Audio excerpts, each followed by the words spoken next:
Hello, I'm Alexis, and this is going to be a weekend reading vlog where I read 5-star predictions.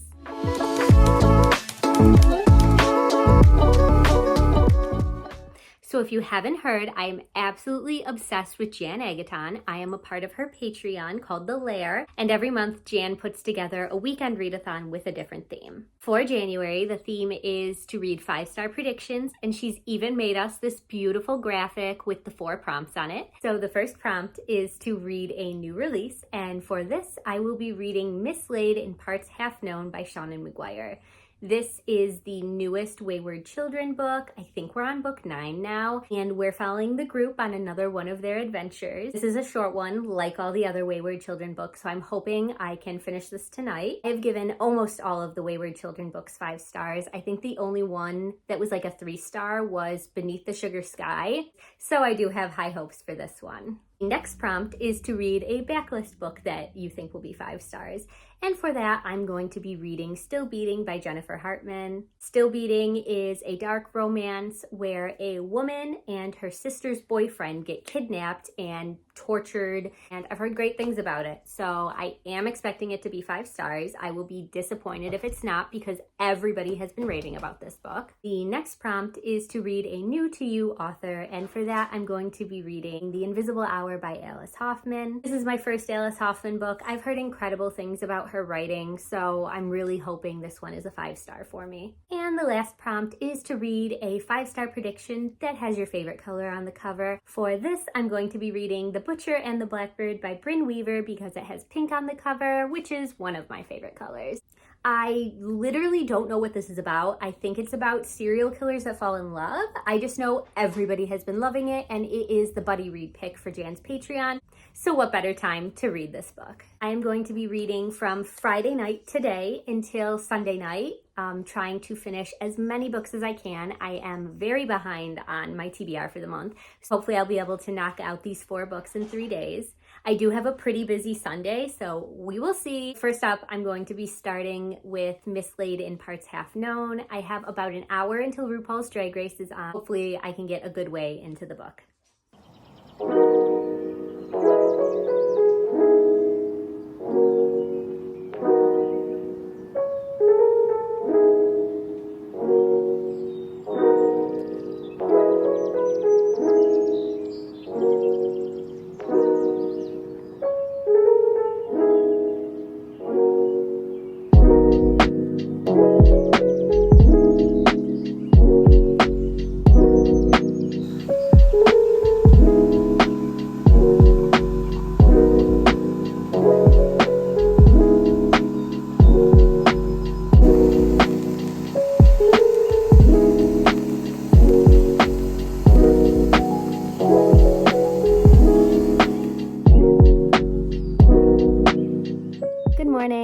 Welcome to day 2 of my weekend reading vlog. I am sorry about the glare in my glasses. How am I supposed to do this? I'll just talk like this. So a little update, I did finish my first book, Mislaid in Parts Half Known by Seanan McGuire. I always feel like I'm saying that title wrong. Okay, I got it. That is such a long title for no reason. Unfortunately, this book did not live up to my 5-star prediction, and I'm going to give it a 4-star.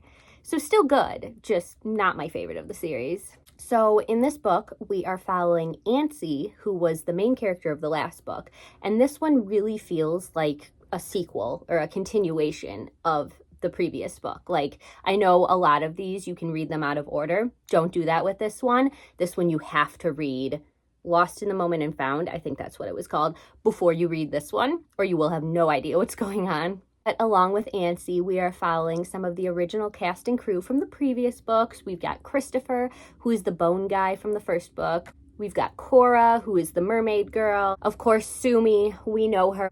She was just making some weird comments. Maybe it was just me, but she was annoying me. Cade comes along on the adventure. He is also from the first book, one of the original members.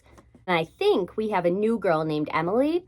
I don't think she was in any of the previous books, but I could be remembering wrong because I've only read them all once, and the last one was over a year ago. So Emily comes from like a Halloween world, and I want her to be the next book. The time she talked about her world, like living for it. That is the world I would want to go to. I don't want to talk too much about what happened because, like I said, it's really a continuation of the last book, plus we're 9 books into the series. But it was a good installment to the story, and I will still continue when the next one comes out. Next up, I'm going to start the audio for Still Beating by Jennifer Hartman and do some cleaning around the house. We have friends coming over tomorrow, so I need to get started on that. I wanted to pop in and give an update because I got a ways into Still Beating while I was outside shoveling. So far, the main character, Cora, is kind of annoying me. She just gives very, like, pick-me energy. I'm not like other girls. She's, like, the nerdy one, and her older sister is, like, stereotypical bleach blonde, athlete, popular girl. Or at least they were in high school, because this does take place now that they're adults. I don't know how old exactly, but they're not in high school anymore, but just they're flashing back because that's when the older sister's name is Mandy. That's when Mandy met her boyfriend Dean, and Dean is the one who gets kidnapped with Cora. So Cora and Dean have been abducted at this point. They are locked up in this creepy guy's basement that smells like cooked carrots. Perfect imagery. I completely know what you're talking about. Of course, the serial killer would smell like this. Far, I'm not really getting 5-star vibes from it, but we're very early on. I'm sure the characters will become more likable as we move on. Same with the love interest, Dean. Like, he's annoying me too. I don't know if he's just saying dumb things or if he really means this, but there were some misogynistic comments made about the way Cora was dressed at a bar, and that's why guys were harassing her, but you know, he did try to apologize for it. So I do think this guy is well-intentioned and just says dumb shit, but so far I am not falling for either one of these main characters. Listen to a bit more and I'll check in with you later. Hello, I just woke up from an accidental 3-hour nap, so I have myself some espresso, and now this just means that I'm not sleeping tonight and we'll finish even more books. So I am going to actually get back to Still Beating now and clean the house like I planned to do 3 hours ago.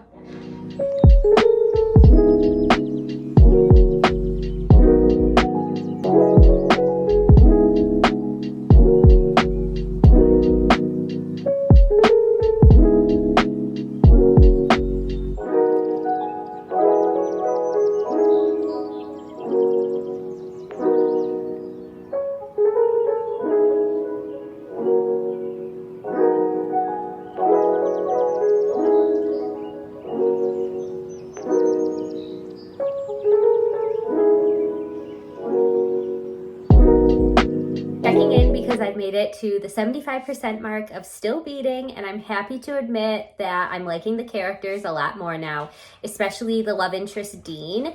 He is just a really sweet guy, and he's grown a lot throughout the story. I do feel bad for Cora's older sister, Mandy, and I know there's a lot of hate towards her, but she went through something too. Not anywhere as bad as Cora and Dean, but she did have to live with her sister and fiance being missing.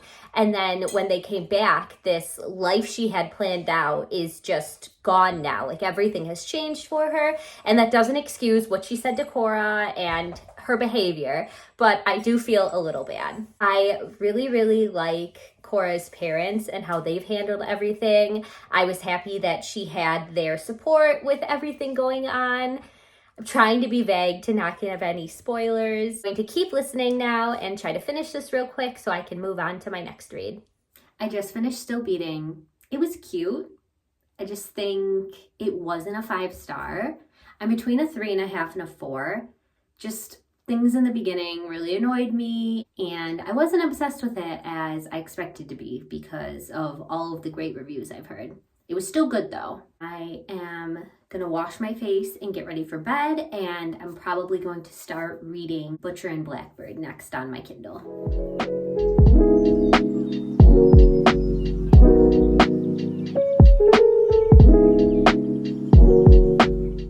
My nose ring is gone. Shit.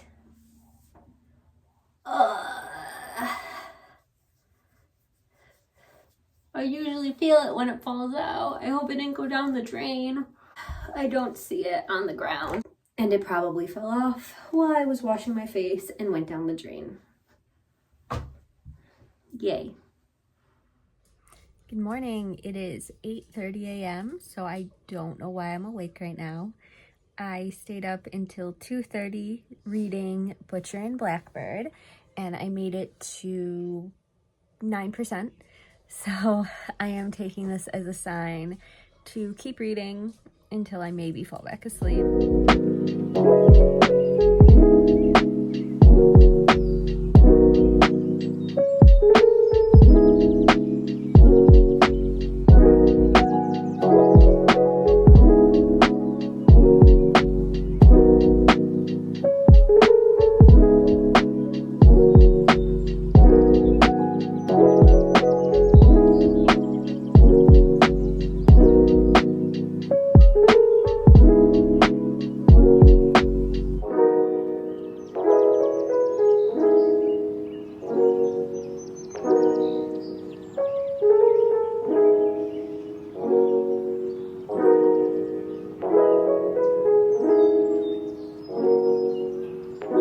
Hello, please ignore whatever's going on with my hair. I just got done at the gym and took it out of its bun, so it is wild right now. I need to go home and wash it.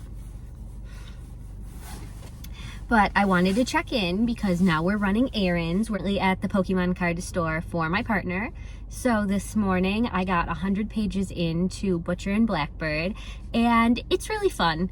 I don't know if it's going to be a 5-star, but I am having a good time. It's like really, really funny though, because our two main characters are serial killers who kill other serial killers. So they're like the good guy serial killers, of course. Everybody in their lives know they're a serial killer and are just fine with it and like helping them. The guy Rowan's family is in on it, and his brothers actually help him find people to kill. And our girl, Sloane, her best friend is in on it. And like, everyone's just cool with it. So it's really, really funny the way this is just like completely normal to the people in the serial killers' lives. Like nobody's hiding it, no worries about getting caught.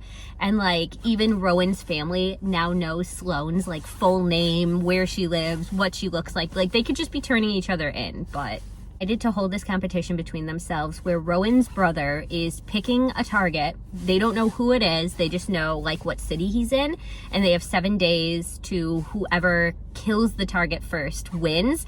And then at the end, the winner gets to take down this like really big bad serial killer. So it's silly. Other than that, at the gym, I started the audiobook for The Invisible Hour by Alice Hoffman. And I just love when I'm surprised something being a cult book that I wasn't expecting to be culty at all. So far in the last hour, our main character, Ivy, becomes pregnant and the father of the baby doesn't want anything to do with her. Her parents basically disown her, kick her out. So she runs away from home and joins a cult. And now we are kind of following her daughter, Mia, as she's growing up in this community. It's okay so far. Again, it's too early to tell if it'll be a 5-star, but I do really love the way that Alice Hoffman is talking about books in it. So in this cult community, they're not allowed to read books unless they are approved by like the leader. Mia just discovered what a library was outside of the community, and now she's sneaking away to visit it and check out books and read all these things that she's never been exposed to. I think this is our last stop for the day, so then we'll be heading home and I'll be able to get some reading done before the football game later.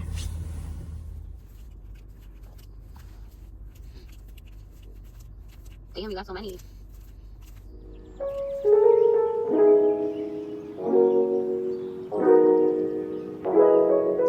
So I just got to part 2, chapter 4 of The Invisible Hour, and nobody told me that we were going to be getting a Nathaniel Hawthorne biography in this. So not really loving that. Hopefully this is only this chapter or even less than the chapter, because the chapters are like 100 pages long and I don't really know where we're going. I don't know if we're going back in time and Mia's gonna meet Nathaniel Hawthorne. Like this is just kind of random to be in the center here and have a whole time jump from present day back to the 1800s.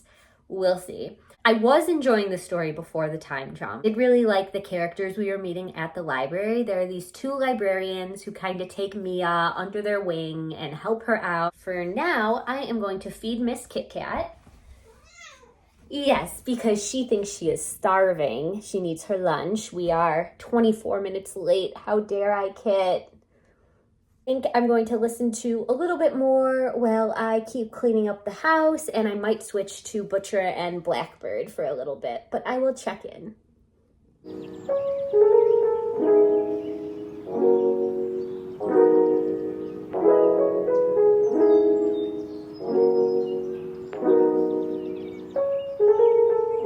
Oh my God, I can't believe I forgot to show you my shirt. I am so obsessed with it. It says Taylor's version with the NFL logo.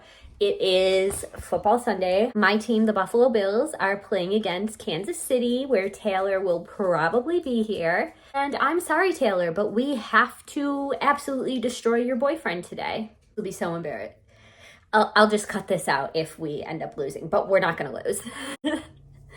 I am having people over for the game today, so I will probably have to put a Bills hoodie on over this so that I am not kicked out of my own house. I am in no way supporting Kansas City, but we all need to acknowledge the NFL is actually Taylor's now. I'm so mad. I guess I'm gonna go read now because what else do I have to live for? I just finished The Invisible Hour and it's a 2-star. It was not good. It was literally Nathaniel Hawthorne fan fiction. And there were so many plot holes. The magic system was not explained at all, but I'm going to put a small marker right here because what I'm about to say is a tiny bit of a spoiler. So if you're still interested in reading this book, just mute me until this goes away.